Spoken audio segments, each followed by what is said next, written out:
Hello, आप सभी का फिर से स्वागत है हमारे इस यूट्यूब चैनल पे। और आज मैं आप लोगों के लिए लेकर आया हूँ एक हॉरर कहानी। आपका एक दोस्त जिसे बहुत अच्छे से तैरना आता है, आप उसके साथ तैरने के लिए समुद्र में जाते हैं और समुद्र के पानी में उतरने के बाद आपका वो दोस्त हेल्प हेल्प चिल्लाता है। तो आपको तो यही लगेगा कि वो एक मजाक कर रहा है, लेकिन थोड़ी देर बाद वो सच में डूब जाता है और उसकी मौत हो जाती है। ठीक ऐसा ही केस हुआ विलियम के साथ में। विलियम अपने 3 दोस्तों के साथ पुरी गया हुआ था घूमने के लिए। पुरी के समुद्र में वो चारों दोस्त तैर रहे थे, मस्ती कर रहे थे। लेकिन थोड़ी देर बाद विलियम चिल्लाता है, हेल्प हेल्प, मेरी मदद करो, मुझे बचाओ मुझे बचाओ। बाकी तीनों दोस्तों को लगता है कि विलियम सिर्फ मजाक कर रहा है क्योंकि इसको बहुत अच्छे से तैरना आता है। लेकिन थोड़ी देर बाद विलियम डूब जाता है और उसकी मौत हो जाता है। वो तीनों सदमे में रहते हैं, तैर के किनारे पर आते हैं और विलियम को ढूंढने लग जाते हैं, पर उसकी बॉडी नहीं मिलती है। 24 घंटे बाद पुलिस को विलियम की बॉडी मिलती है, जो कि डूब के मर चुका था, और आज उसका फ्यूनरल था। चूँकि विलियम ईसाई धर्म से बिलोंग करता था, तो ईसाई धर्म के अंदर में जब कोई मर जाता है तो उसकी बॉडी को लकड़ी के बॉक्स में डाल करके दफना देते हैं। इसे फ्यूनरल कहा जाता है। तो आज विलियम का फ्यूनरल था। ये तीनों दोस्त, जिनका नाम आलोक, विकास और जाहिद है, ये तीनों दोस्त फ्यूनरल अटेंड करने जाते हैं और कब्रिस्तान में ये फ्यूनरल का कार्यक्रम चल रहा होता है। के दिन बहुत तेज़ बारिश हो रहा है, सुबह से ही लगातार, और ये तीनों दोस्त बारिश में भीगते हुए और भी उनके परिवार वालों के साथ फ्यूनरल का आयोजन कर रहे होते हैं। तभी जाहिद वहाँ से दूर भागता हुआ जाता है। जाहिद को ऐसे भागते हुआ देख करके उसके पीछे आलोक और विकास, ये तीनों भी दौड़े दौड़े आते हैं और उससे पूछते हैं कि क्या बात हो गया, तुम ऐसे भाग के डरे हुए कहाँ जा रहे हो। तो जाहिद जवाब देता है कि मैंने विलियम के कब्र के पास में विलियम को खड़ा देखा। ये सुन के बाकी सारे दोस्त हैरान हो जाते हैं, लेकिन उनको लगता है कि चूँकि उसका एक दोस्त है जिसको ऐसा लग रहा है, क्योंकि अभी अभी वो गुजरा है, इस वजह से।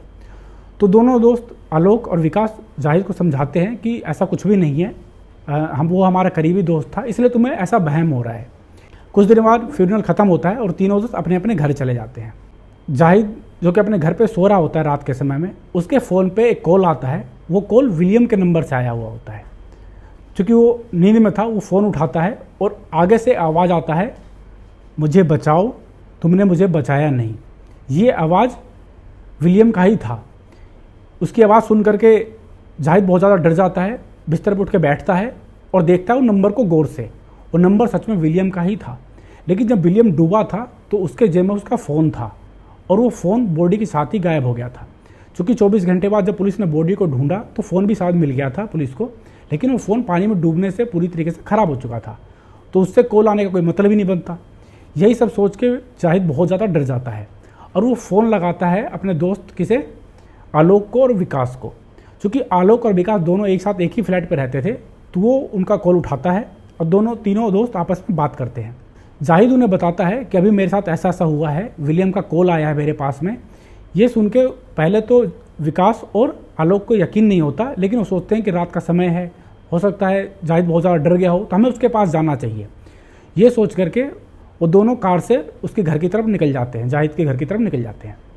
रास्ते में ही कब्रिस्तान मिलता है जहाँ पे आज सुबह विलियम को दफनाया गया था। वो दोनों दोस्त कार से कब्रिस्तान के रास्ते से गुजर ही रहे होते हैं कि कब्रिस्तान के गेट पर रुक जाते हैं।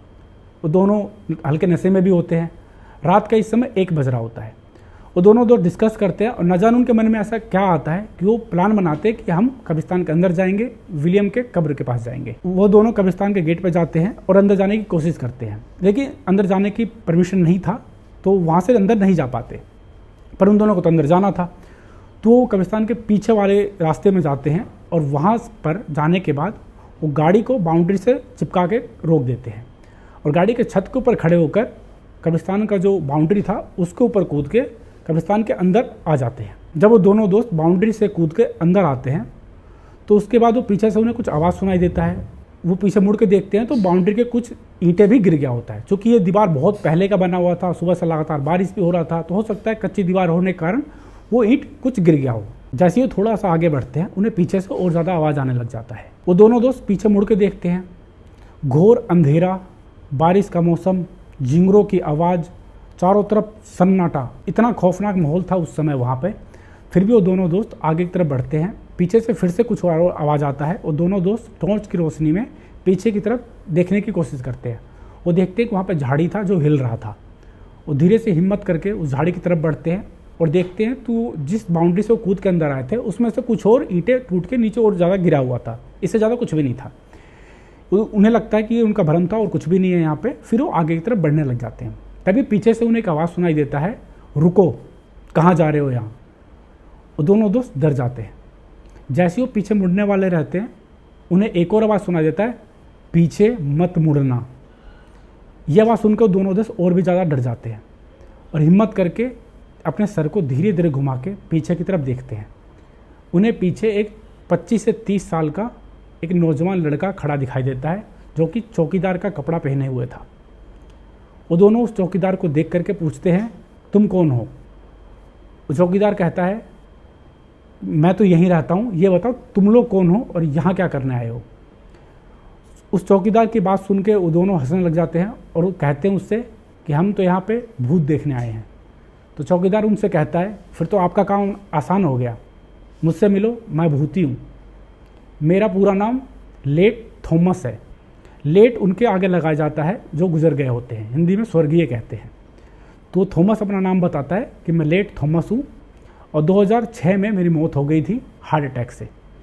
ये सुन के वो दोनों हंसने लग जाते हैं और कहते हैं कि मुझसे मिलो, मैं हूँ लेट आलोक और यह है लेट विकास। उन दोनों की बातें सुन के थॉमस उन्हें गौर से देखता है और कहता है कि लगता है तुम लोगों को मेरी बात पे यकीन नहीं है, तो चलो मैं तुम्हें अपनी कब्र दिखाता हूँ। और वो दोनों थॉमस के पीछे पीछे चलने लग जाते हैं उसकी कब्र देखने के लिए। कब्रिस्तान बहुत बड़ा था। 2 घंटे तक वो दोनों थॉमस के पीछे पीछे उसकी कब्र ढूंढते रहते हैं।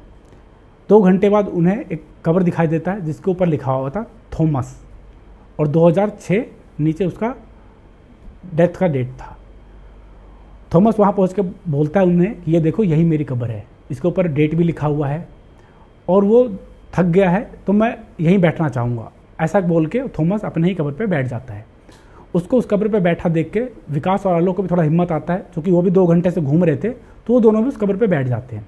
जैसे ही वो तीनों उस कब्र पे बैठते हैं तो कब्र के अंदर से कोई खरोंचने की आवाज़ आता है, जैसे कब्र को अंदर से खरोंच रहा हो नाखून से। उस खरोंच की आवाज़ सुनकर के तीनों उस कब्र से उठ जाते हैं और वहाँ से भागने लगते हैं। कुछ दूर आगे चलने के बाद वो तीनों रुक जाते हैं और वो देखते हैं कि सामने से एक लड़की आ रही है। वो लड़की उनके पास आके पूछती है कि मिसेज डिकोस्टा का कब्र कहाँ पे है, मुझे वहाँ जाना है। थॉमस उनसे कहता है कि आप यहाँ से लेफ़्ट चले जाओ, आगे से छठा कब्र उन्हीं का है, और लड़की उधर चली जाती है। ये सुन के आलोक और विकास उससे कहते हैं कि अच्छा, अगर तुम सच में भूत हो तो हमें ये बताओ कि विलियम का कब्र कहाँ पे है। तो थॉमस उनसे कहता है, अच्छा वो विलियम जिसकी डेथ कल हुआ था और आज उसको यहाँ दफनाया गया है, आज सुबह, उसकी मौत डूबने से हुआ था। ये सुन के दोनों का चेहरा सफ़ेद हो जाता है, क्योंकि डूबने वाली बात ये उन दोनों को पता था और उनके परिवार वालों को पता था। इसके बाद विकास और आलोक विलियम से कहते हैं कि हमें उसके कब्र तक ले चलो। तो जैसे जैसे वो तीनों विलियम की कब्र की तरफ जा रहे थे, वहाँ पे जो सन्नाटा था वो और भी सुनसान होता जा रहा था। तो जैसे जैसे वो तीनों विलियम के कब्र की तरफ जा रहे थे, उस रात के अंधेरे में झिंगुर की आवाज़ और कीड़े मकोड़े की आवाज़ जो भी था वो धीरे धीरे शांत होता जा रहा था। चारों तरफ सन्नाटा फैलता जा रहा था और तीनों विलियम के कब्र पे पहुंचते हैं। विलियम के कब्र पे पहुंचने के बाद उन तीनों को समुंदर की आवाज़ सुनाई देता है और साथ में एक और आवाज़ सुनाई देता है विलियम का। विलियम उन तीनों से कह रहा होता है, हेल्प हेल्प, मुझे बचाओ मुझे बचाओ।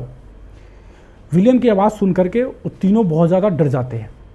विकास और आलोक वो तो बहुत ही ज़्यादा डर जाते हैं, क्योंकि ये आवाज़ उन्होंने विलियम को डूबते समय सुना था। उसकी आवाज़ एग्जैक्ट ऐसी ही थी जैसे अभी उन्हें सुनाई दे रहा था। आलोक और विकास विलियम की आवाज़ सुनकर वहाँ से दौड़ने लग जाते हैं। उनके पीछे पीछे चौकीदार भी दौड़ने लग जाता है और चौकीदार ज़ोर ज़ोर से बोलता है कि अरे डरो मत, मैं 5 साल से यहाँ काम कर रहा हूँ, मैं तो तुम लोगों के साथ बस मजाक कर रहा था, मैं कोई भूत ऊत नहीं हूँ, मैं तो यहाँ चौकीदार हूँ। लेकिन आलोक और विकास को उस चौकीदार की आवाज़ के साथ साथ विलियम की आवाज़ भी सुनाई दिया था। वो जानते थे कि एग्जैक्ट ये विलियम की ही आवाज़ है।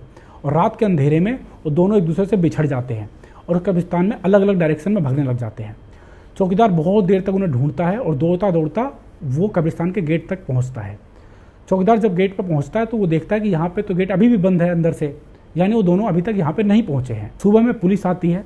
पुलिस आके ये देखती है कि कब्रिस्तान के पीछे की बाउंड्री के साथ साथ एक कार लगा हुआ है और बाउंड्री थोड़ा सा टूटा हुआ है। उसमें से काफ़ी सारे ईंट टूट के नीचे गिर रखा था।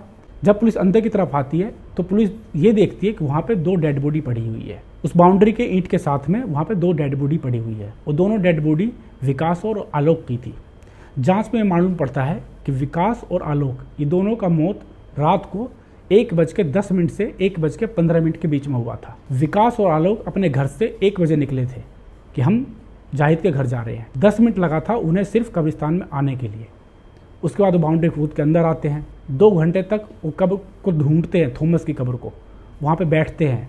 उसके बाद एक लड़की आती है, वो मिसेस डिकोस्टा का पता पूछती है उनके कब्र का, फिर वो वहाँ से चली जाती है। उसके बाद विकास और आलोक ये जिद करते हैं थॉमस से कि हमें विलियम के कब्र तक ले चलो। आधा घंटा करीब वो विलियम के कब्र तक आने में बिताते हैं। उसका फिर वहाँ से भाग जाते हैं दोनों डर के और फिर खो जाते हैं आपस में। थॉमस गेट तक पहुँचता है। करीब आधा घंटा इस प्रक्रिया में लगा था, लेकिन इनकी मौत तो रात को 1:10 से 1:15 के बीच में हुई थी। तो थॉमस किसके साथ बात कर रहा था, कौन थे वो लोग और क्या थे वो लोग। ये थी हमारी आज की कहानी। आप लोग को हमारी कहानी कैसा लगा हमें कमेंट में जरूर बताएं। हमारे चैनल को सब्सक्राइब करें, हमारे इस वीडियो को लाइक करें। धन्यवाद।